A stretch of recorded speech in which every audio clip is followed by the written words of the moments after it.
जय हिंद दोस्तों, स्वागत है आपका हमारी YouTube चैनल टिप टॉप में। तो आज के लिए फिर से यहाँ पर हम आपके लिए लाए हैं सामान्य ज्ञान का पार्ट 4। अपनी यह टेस्ट सीरीज निरंतर चल रही है। सामान्य ज्ञान की बहुत ही महत्वपूर्ण क्वेश्चन रहते हैं इसमें आपके लिए, तो वीडियो को पूरा बस से देखें। अगर अभी तक आपने हमारे चैनल को सब्सक्राइब नहीं किया तो चैनल को सब्सक्राइब कर लें, बेल आइकन दबाएं और ऑल पर क्लिक करें ताकि ऑल वीडियो की जानकारी आपके यहाँ तक सबसे पहले पहुंचे। ज्यादा से ज्यादा वीडियो को शेयर करें और वीडियो को लाइक करना ना भूलें।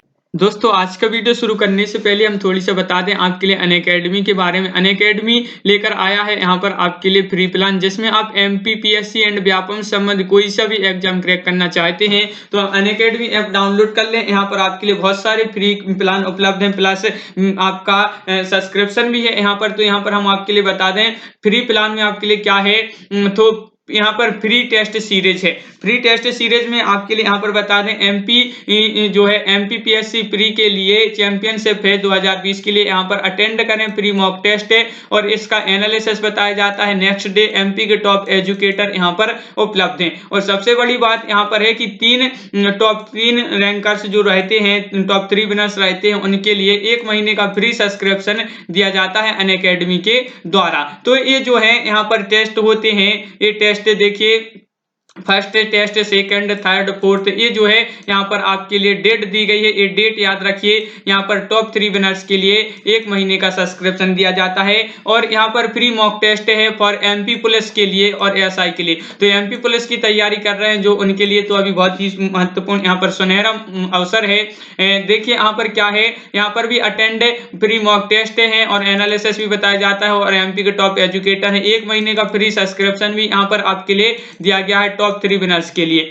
ये जो देखिए आपका फर्स्ट पेपर है, सेकंड पेपर, थर्ड पेपर, ये आपकी यहाँ पर डेट दी गई है 26, 27, 28 को। एसआई एमपी एसआई के लिए भी यहाँ पर मॉक टेस्ट हैं, 3 मॉक टेस्ट हैं 13 फरवरी, 20 फरवरी और 27 फरवरी के लिए। फिर इसके बाद यहाँ पर प्लस फीचर्स जान लेते हैं। प्लस सब्सक्रिप्शन में यहाँ पर क्या क्या आपके लिए उपलब्ध रहता है। तो यहाँ पर फेवरेट एजुकेटर है आपके, यहाँ पर कंप्लीट आपकी तैयारी करवाई जाती है। रेगुलर आपका डाउट क्लियर सेशन भी होता है और यहाँ पर कवरेज आपका पूरा जो भी सिलेबस रहता है पूरा कवर किया जाता है। फ्री मॉक टेस्ट सीरीज भी है यहाँ पर, वीकली मॉक टेस्ट भी आपके लिए यहाँ पर उपलब्ध है। तो आज का अपना यहाँ पर फर्स्ट क्वेश्चन है कि गोल क्रांति का संबंध किससे है। 4 विकल्प होंगे, आंसर बनता है तो कमेंट में जरूर बताते जाएं। गोल क्रांति का संबंध किससे है? टमाटर उत्पादन, आलू उत्पादन, अंडा उत्पादन या शलजम उत्पादन। तो यहाँ पर सही आंसर है विकल्प नंबर बी, यानी कि आलू उत्पादन। विकल्प नंबर बी यहाँ पर सही आंसर है।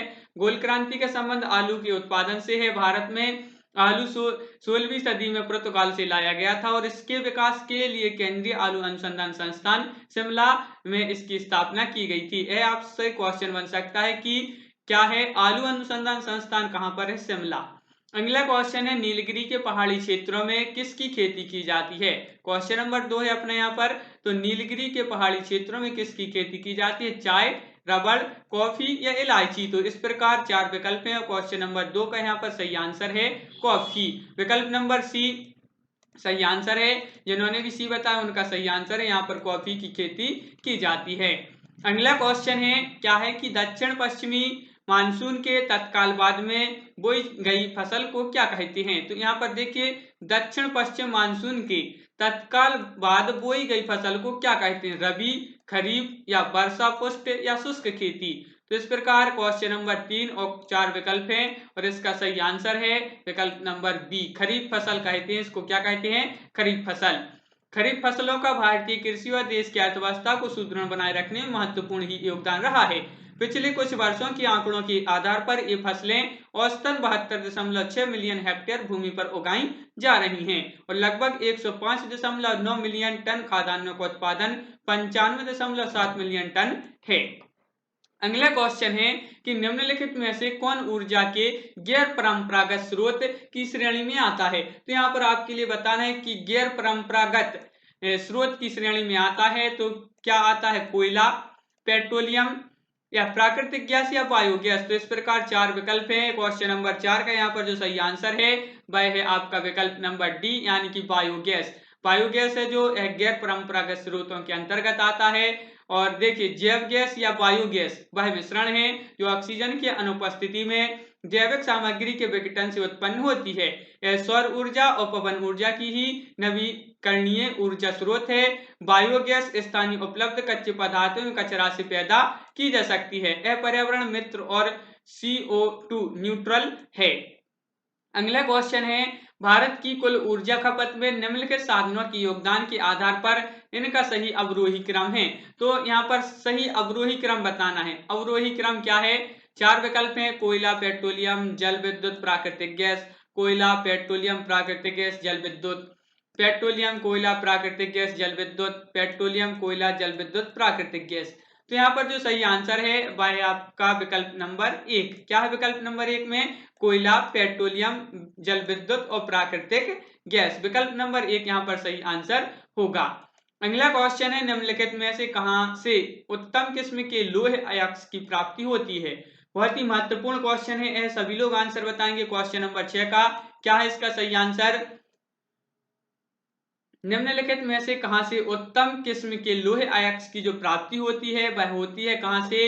विकल्प नंबर आपका यहाँ पर बी सही आंसर होगा। बेलाडीला जो है यह सही आंसर होगा, विकल्प नंबर बी। देखिए, बेलाडीला छत्तीसगढ़ में स्थित पहाड़ियों की सुंदर श्रृंखला है। यहाँ प्रचुर मात्रा में लोहे खनिज पाया जाता है। अगला क्वेश्चन है, भारत के किस राज्य में विश्व का सबसे बड़ा थोरियम का भंडार? यह बहुत ही महत्वपूर्ण क्वेश्चन है। थोरियम का भंडार बताना, विश्व का सबसे बड़ा, वो भी भारत में है। तो भारत के किस राज्य में है? केरल, कर्नाटक, आंध्र प्रदेश या असम? तो क्वेश्चन नंबर 7 का यहाँ पर जो सही आंसर है वह बताना है। क्वेश्चन नंबर 7 का यहाँ पर सही आंसर होगा वह विकल्प नंबर 1 यानी कि केरल। एक विकल्प नंबर सही आंसर है। थोरियम धातु की खोज 1828 में की थी। अब आपसे क्वेश्चन बनता है कि थोरियम धातु की खोज कब की थी? तो यह 1828 में की गई थी इसकी खोज। और वर्जीनिया सनी थोराइट अयस्क में की थी। यद्यपि इसके अनेक अयस्क ज्ञात हैं, परंतु मैग्नेजाइट इसका सबसे महत्वपूर्ण स्रोत है। अगला क्वेश्चन है, निम्नलिखित में से कौन सा कथन सत्य है? कौन सा कथन सत्य है यह बताना है। क्वेश्चन नंबर 8 का आंसर, खनिज तेल मुख्यतः परतदार चट्टानों में पाया जाता है। मुंबई हाई भारत का सबसे बड़ा तेल उत्पादक क्षेत्र है। भारत के मूल पेट्रोलियम उत्पादन का लगभग 2/3 तटीय क्षेत्रों से प्राप्त होता है। या उपरोक्त सभी कथन सत्य हैं? तो यहाँ पर आपका जो सही आंसर है कि कौन सा कथन सत्य है, तो आपका यहाँ पर आंसर है विकल्प नंबर डी, यानी कि उपरोक्त सभी कथन यहाँ पर सत्य हैं। यानी कि तीनों कथन यहाँ पर कैसे हैं? सत्य हैं। और देखिए, यहाँ पर खनिज तेल मुख्यतः परतदार चट्टानों में पाया जाता है। मुंबई हाई भारत का सबसे बड़ा तेल उत्पादक क्षेत्र है। भारत के मूल पेट्रोलियम उत्पादन का लगभग 2/3 अपतटीय क्षेत्रों में से प्राप्त होता है। अगला क्वेश्चन है, तलचर प्रसिद्ध कोयला क्षेत्र है मध्य प्रदेश का, छत्तीसगढ़ का, बिहार का या उड़ीसा का? 4 विकल्प है। क्वेश्चन नंबर 9 का आंसर बताना है। क्या है इसका सही आंसर? तलचर प्रसिद्ध कोयला क्षेत्र है। तो यहाँ पर सही आंसर विकल्प नंबर डी। क्या है? उड़ीसा। उड़ीसा जिन्होंने बताया उनका सही आंसर है। भारत के कुल कोयला योगदान उत्पादन का सर्वाधिक भाग गोंडवाना युगीन चट्टानों में मिलता है, जिसका विस्तार 90,650 वर्ग किलोमीटर क्षेत्र पर है। इसका सबसे प्रमुख क्षेत्र पश्चिम बंगाल, झारखंड, उड़ीसा राज्यों में फैला है, जहां से कुल उत्पादन का 76% कोयला प्राप्त किया जाता है, जबकि 17% कोयला मध्य प्रदेश और तथा छत्तीसगढ़ से 6% कोयला आंध्र प्रदेश और यहाँ से मिलता है। अगला क्वेश्चन है, भारत में प्रथम कपास मिल यानी कि सूती वस्त्र उद्योग की स्थापना किस शहर में हुई थी? बहुत ही महत्वपूर्ण क्वेश्चन है, याद रखना है। बताइए सभी लोग। क्वेश्चन नंबर 10 का आंसर क्या है इसका सही आंसर? भारत में प्रथम कपास मिल सूती वस्त्र उद्योग की स्थापना किस शहर में की गई थी? तो यहाँ पर आपका सही आंसर होगा कोलकाता। विकल्प नंबर डी यहाँ पर सही आंसर है।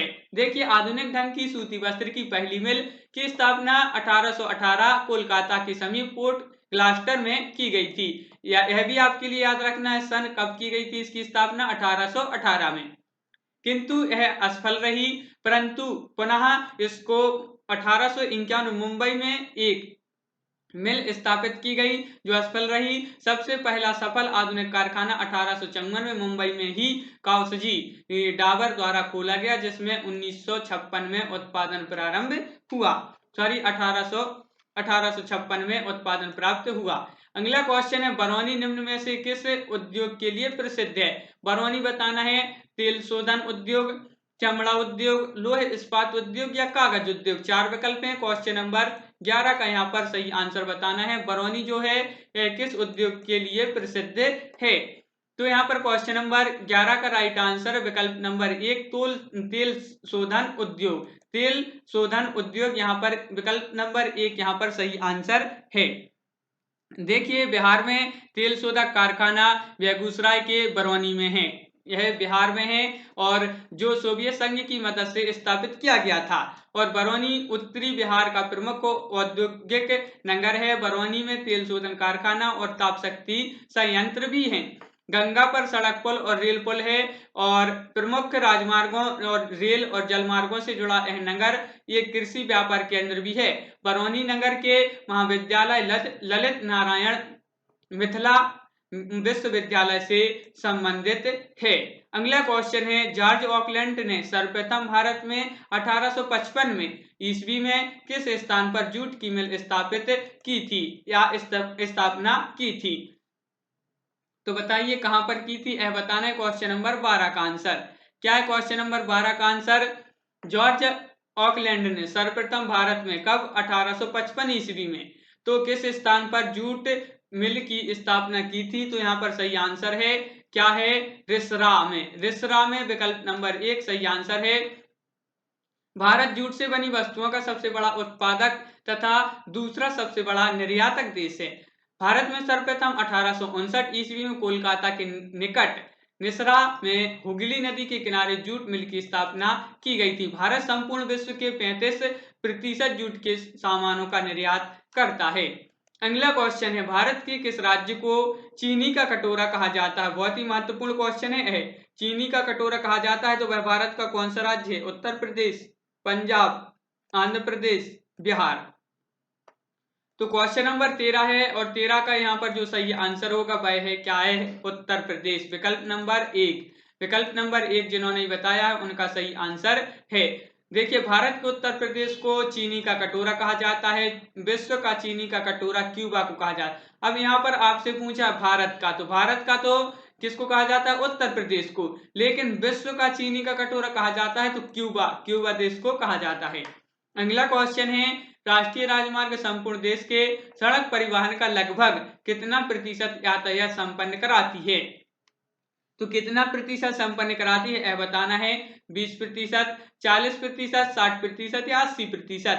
तो क्वेश्चन नंबर 14 का यहाँ पर जो सही आंसर है आपका वह होगा विकल्प नंबर क्या है? बी यानी कि 40%। बी आपके लिए याद रखना है। राष्ट्रीय राजमार्ग बहुत ही महत्वपूर्ण है। यद्यपि ये कुल सड़क नेटवर्क का मात्र 2% है, किंतु इन पर कुल सड़क यातायात का लगभग 40% यातायात होता है। यह मंत्रालय राष्ट्रीय राजमार्गों के विकास और अनुरक्षण का कार्य मुख्यता एजेंसी प्रणाली के आधार पर करता है। अगला क्वेश्चन है, देखिए क्या है? भारतीय रेलवे की सर्वप्रथम रेलगाड़ी गवर्नर जनरल लॉर्ड डलहौजी के शासनकाल में बोरीबंदर मुंबई छत्रपति शिवाजी टर्मिनल से थाने के बीच चली।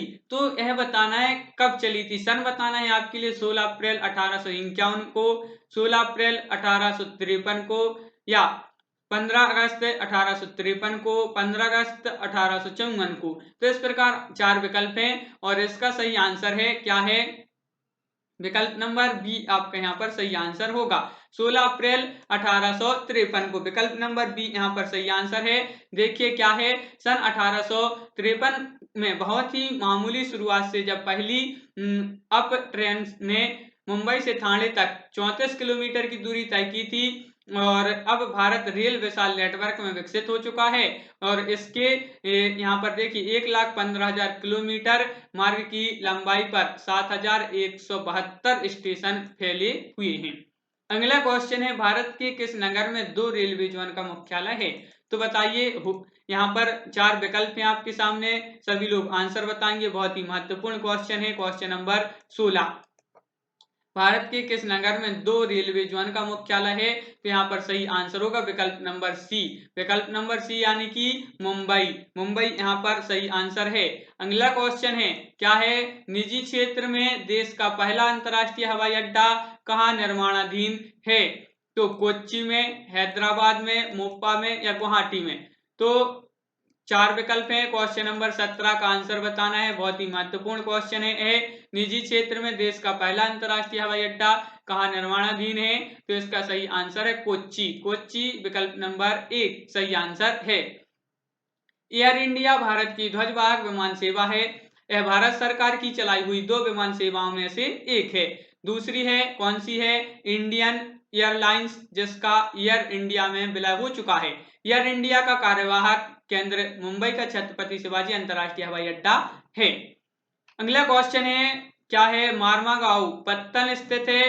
कहां पर है? आंध्र प्रदेश में, महाराष्ट्र में, गोवा में, उड़ीसा में? 4 विकल्प हैं। क्वेश्चन नंबर 18 का सही आंसर बताना है। बहुत ही महत्वपूर्ण क्वेश्चन है। मार्मागांव पत्तन कहां पर स्थित है यह बताना है और इसका सही आंसर है यहाँ पर विकल्प नंबर सी। क्या है? गोवा। विकल्प नंबर सी जिन्होंने बताया उनका राइट आंसर है। यहाँ इसको मुरगांव या मोरमुगांव भी इसको कहते हैं। भारत के गोवा राज्य के दक्षिण गोवा जिले का एक तालुक और नगर पालिका समिति है। यह भारत का प्रमुख पत्तन है। यह एक प्राकृतिक बंदरगाह है भी है। अगला क्वेश्चन है, सेतु समुद्रम परियोजना जिन्हें जोड़ती है वे हैं। तो कौन कौन से? पाक खाड़ी और पाक जल संधि, पाक खाड़ी और बंगाल की खाड़ी, कुमारी अंतरीप और मन्नार की खाड़ी, मन्नार की खाड़ी और पाक की खाड़ी। तो इस प्रकार 4 विकल्प। क्वेश्चन नंबर 19 का सही आंसर बताना है। बहुत ही महत्वपूर्ण क्वेश्चन है। सेतु समुद्रम परियोजना निम्न में से किन्हें जोड़ती है? तो यहाँ पर सही आंसर है विकल्प नंबर डी। क्या है? देखिए, मन्नार की खाड़ी और पाक खाड़ी, यह आपका सही आंसर है। सेतु समुद्रम जहाजरानी नहर परियोजना भारत एवं श्रीलंका के मध्य भारत एवं श्रीलंका के मध्य पाक जल डमरू मध्य और मन्नार की खाड़ी को जोड़ने का प्रस्ताव है। इसके द्वारा सेतु समुद्रम क्षेत्र के छिछले सागर में एक जहाजरानी उपयुक्त नहर बनाकर भारतीय प्रायद्वीप की परिधि पर एक नौवहन मार्ग सुलभ होगा। अगला क्वेश्चन है, मुंडा जनजाति कहाँ निवास करती है? तो जो मुंडा जनजाति है यह बताना है कहाँ पर निवास करती है। बताइए, बिहार में, झारखंड में, मध्य प्रदेश में, उड़ीसा में? 4 विकल्प। क्वेश्चन नंबर 20 का आंसर बताना है। बहुत ही महत्वपूर्ण क्वेश्चन। मुंडा जनजाति बताना है कहां पर निवास करती है और यह निवास करती है झारखंड में। विकल्प नंबर बी आपका यहाँ पर सही आंसर है।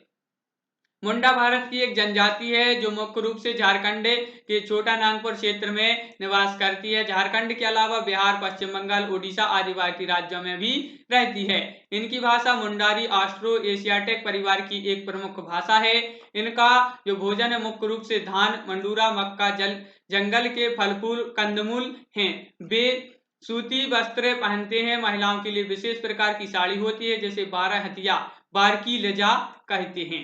अगला क्वेश्चन है, भांकड़ा नंगल परियोजना किस नदी पर निर्मित है? रावी नदी, व्यास नदी, झेलम नदी या सतलज नदी?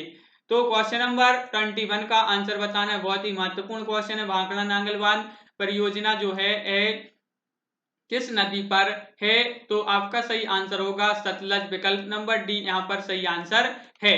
देखिए, अगला क्वेश्चन है, क्या है? निम्नलिखित में से कौन जनजाति मौसमी प्रवास से संबंधित है? तो मौसमी प्रवास से संबंधित है थारू, भोटिया, जौनसारी या भोक्सा? तो क्वेश्चन नंबर 22 इसका आंसर क्या है? यहाँ पर निम्नलिखित में से कौन सी जनजाति मौसमी प्रवास से संबंधित है? तो यह है भोटिया।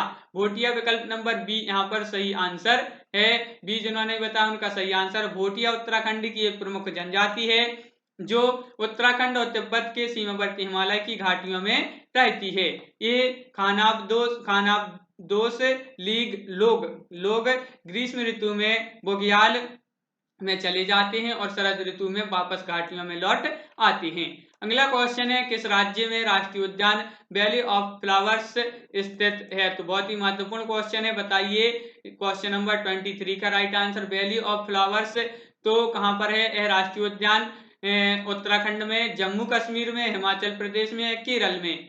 तो इसका सही आंसर है यहाँ पर विकल्प नंबर 1 यानी कि उत्तराखंड। उत्तराखंड विकल्प नंबर 1 सही आंसर है। फूलों की घाटी राष्ट्रीय उद्यान एक फूलों की घाटी का नाम है इसे, और इसे अंग्रेजी में वैली ऑफ फ्लावर्स कहते हैं। क्या कहते हैं? Valley of flowers.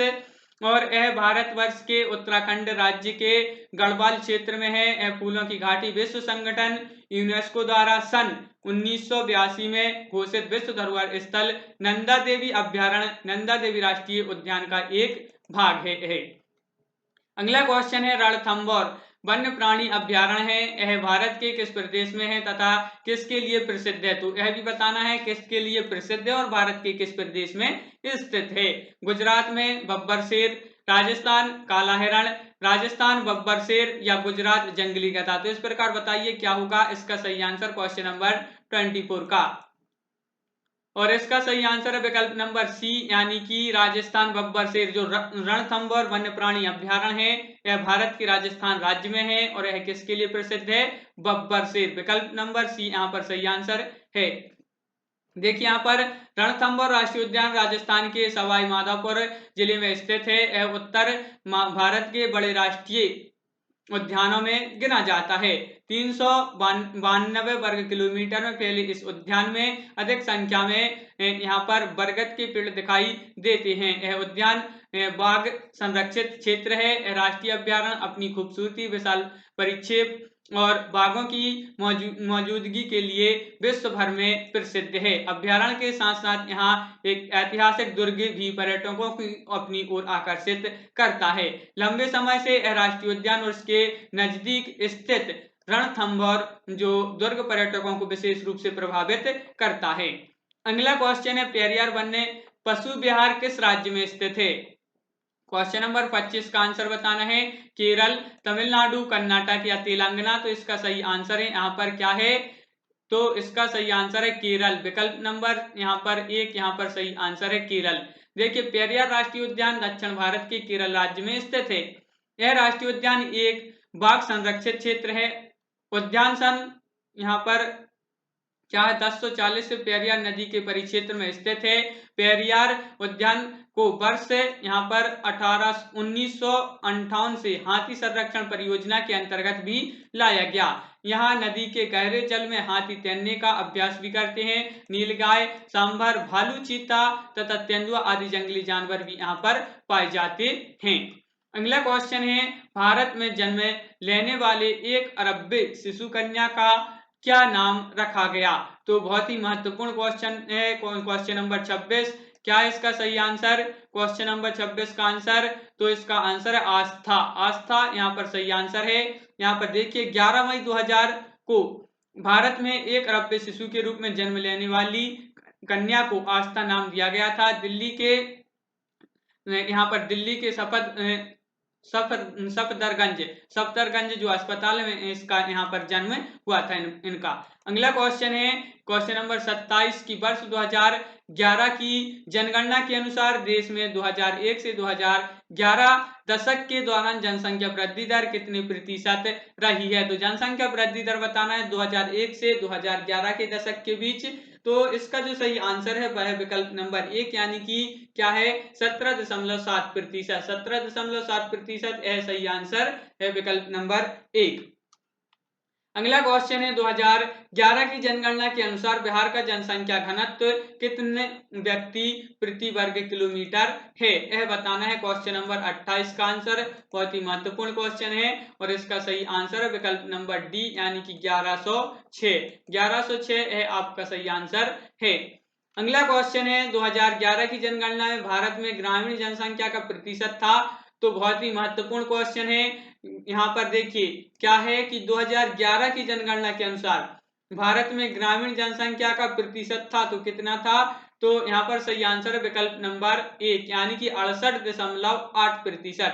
68.8% है आपका सही आंसर है विकल्प नंबर एक।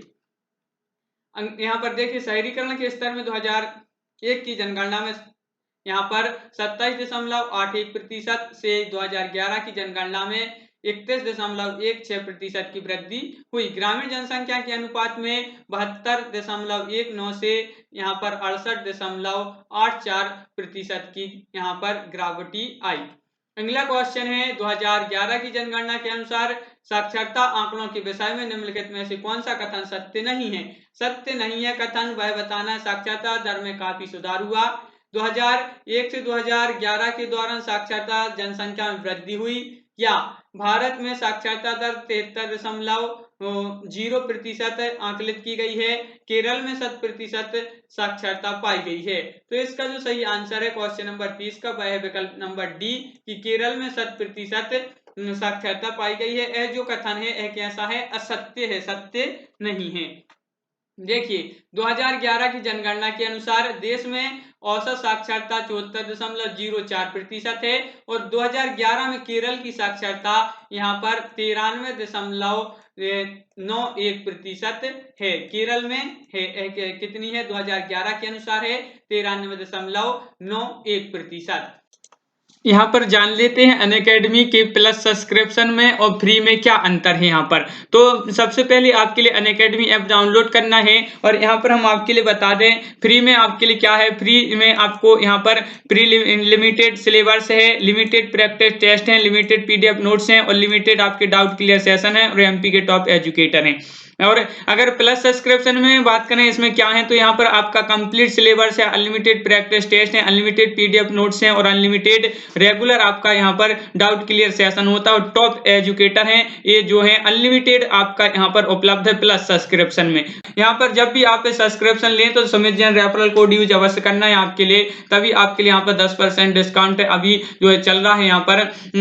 और भी यहाँ पर आपके लिए क्या फीचर्स हैं तो यहाँ पर वीकली क्विज भी होते हैं यहाँ पर और यहाँ पर डाउट क्लियर सेशन भी होते हैं। देखिए ये जो पीडीएफ है यहाँ से आप पीडीएफ डाउनलोड भी कर सकते हैं। और इसके बाद यहाँ पर अब जान लेते हैं बैच कोर्स के बारे में। तो बैच कोर्स के बारे में हम आपके लिए बता दें अनअकैडमी के, तो आज ही अनअकैडमी आप डाउनलोड कर लें। आप यहाँ पर आपका फर्स्ट बैच चल रहा है अचीवर बैच, जिसमें एमपीपीएससी प्री 2020 का जो है कोर्स यहाँ पर एमसीक्यू है और हिंदी मीडियम में ये आपका कोर्स है स्टार्ट हो चुका है 18 फरवरी से। एमपी के टॉप एजुकेटर हैं, आप देख सकते हैं ये एमपी के टॉप एजुकेटर हैं, जिसमें 10% डिस्काउंट भी आपके लिए उपलब्ध है। Sumit Jain referral code use अवश्य करें, लिंक डिस्क्रिप्शन में दी है। फाउंडेशन बैच कोर्स है, ये 10 महीने का फाउंडेशन बैच कोर्स है जो इंग्लिश मीडियम में है और ये आपका 18 फरवरी से स्टार्ट हो चुका है। ये जो है एमपी के टॉप एजुकेटर हैं, आप देख सकते हैं, जिसमें यहाँ पर आपके लिए इसमें भी 10% डिस्काउंट चल रहा है। कोड आपके लिए Sumit Jain referral code use करना है तभी आप 10% डिस्काउंट ले सकते हैं। यहाँ पर लक्ष्य एमपीपीएससी 2022 के लिए फाउंडेशन कोर्स प्री और मेंस दोनों के लिए हिंदी मीडियम में स्टार्ट 19 फरवरी से। यहाँ पर देखिए लोकेन जी हैं, गौरव जी हैं और मुकेश जी हैं, ये जो है एमपी के टॉप एजुकेटर हैं, एजुकेटर जिनके माध्यम से आपकी तैयारी करवाई जाती है। Indian best educator for MPPSC and Vyapam के लिए आप देख सकते हैं यहाँ पर ये बेस्ट एजुकेटर हैं इंडिया के, और जिनके माध्यम से आपकी एमपीपीएससी एंड व्यापम की संबंधित कोई भी तैयारी जो रहती है वह इनके द्वारा करवाई जाती है। यहाँ पर आपके लिए जो है 1 मार्च तक डिस्काउंट चल रहा है, प्लस सब्सक्रिप्शन में आपके लिए 10% डिस्काउंट यहाँ पर चल रहा है। Sumit Jain referral code use आप करेंगे तो यहाँ पर 1 महीने का, 3 महीने का, 6 महीने का, 12 महीने का, 24 महीने का ये जो सब्सक्रिप्शन जो दिया गया है अभी इसमें 10% डिस्काउंट मिलेगा आपके लिए। तो ये जो है यहाँ पर सभी कोई सा भी आप कोर्स खरीदेंगे 10% डिस्काउंट है आपका। ये डिस्काउंट जो है आपका सीमित है, तो अभी आप इसका यूज कर लें और बाद में आपका ये डिस्काउंट 5% बचेगा। अभी आपके लिए 10% अनअकैडमी दे रही है, Sumit Jain referral code use करना है तो ये डिस्काउंट है और Sumit Jain referral code use करें। और व्यापम से संबंधित किसी भी परीक्षा की तैयारी कर रहे हैं तो आप अपनी तैयारी को मजबूत बनाएं अनअकैडमी के साथ। तो आज ही अनअकैडमी आप डाउनलोड कर लें, लिंक डिस्क्रिप्शन में दिया है, आप इसको प्ले स्टोर से डाउनलोड कर सकते हैं और अपनी तैयारी को मजबूत बना सकते हैं अनअकैडमी के द्वारा। तो आज की वीडियो में बस इतना ही। सभी लोग वीडियो को लाइक कर लें। अगर अभी तक आपने हमारे चैनल को सब्सक्राइब नहीं किया तो चैनल को सब्सक्राइब कर लें, बेल आइकन दबाएं और ऑल पर क्लिक करें ताकि ऑल वीडियो की जानकारी आपके यहाँ तक पहुंचे। ज्यादा से ज्यादा वीडियो को शेयर करें और वीडियो को लाइक करना ना भूलें। कमेंट के माध्यम से जरूर बताएं कि यह वीडियो कैसा लगा। तो आज की वीडियो में बस इतना ही, फिर मिलते हैं एक नए वीडियो के साथ, तब तक के लिए जय हिंद।